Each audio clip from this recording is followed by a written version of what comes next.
Shin kana tare da Hausawa a bisa faɗin cewa noma shine tushen arziki? Ka biyo mu cikin bidiyon domin jin tattaunawa.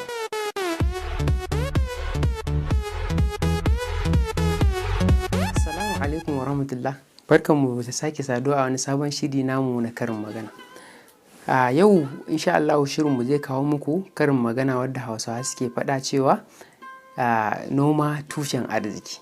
Domin da noma ne za ka samu mai adadin kuɗi wadda baka yi tunanin za ka samu a wasu adadin lokuta ba.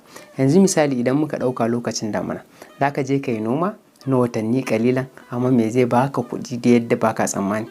Misali idda ka noma yana da yawa, misali kana da ra'ayin zuwa ka sayar da kayan abinci, amma me in kana da ra'ayin ka ci abinci so zai zama me turu a wannan shekarar da ka yi noma ba za ka je ka nema ba. Shi ne dalilin da ya sa Hausawa suke ikirarin cewa mai noma shine tushen arziki. Domin da noma ne za ka fitar da misali zakka, wadda mai mun sani cewa mai zakka sai mutum mai dukiya ko kuma babban manomi. To kun gani noma ya baka dama mai ka zama mai arziki cikin lokaci kankani. Sannan mai idan muka ɗauka su kansa dabbobi wadda za ka yi nomansu a gida, idan misali aka ce baka noma, to duk wani expenses, duk wani abincin da za ka saya musu sai ka cire kuɗi ka saya. Amma me a madanninka na manomi in ka je ka noma, ko misali ka je ka noma gyaɗa, ka noma wake da sauransu, to shikenan ba ruwanka da sayan abinci, ya kawo ma arziki cikin gida. Shine mai dalilin da yasa Hausawa suke cewa noma tushen arziki. Sannan bayan haka mun je ga tattaunawa ga wasu yara sannan kuma manya wadda mai suke ikirarin su manoma ne. So ku biyo mu cikin bidiyon domin me ku ji albarkacin mu. Cikakken sunanka? Suleiman Umar Alhaji. Ok, sunanka Suleiman Umar Alhaji, barka da zuwa. So kamar yadda ka sani cewa me Hausawa suna cewa me noma shine tushen arziki, ko me dalilin da yasa ake cewa noma shine tushen arziki? Gaskiya ne, noma shine tushen arziki. Ko an yi ana dacewa ko kiwon kaji ma in ka fara za ka sai kaza, da haka in ta yaya za ka samu akuya. Haka akuya ma in ka siyar za ka samu shanu, da haka shi ma wannan kamar shi ma in kai gyaɗa za ka samu ganye da yawa.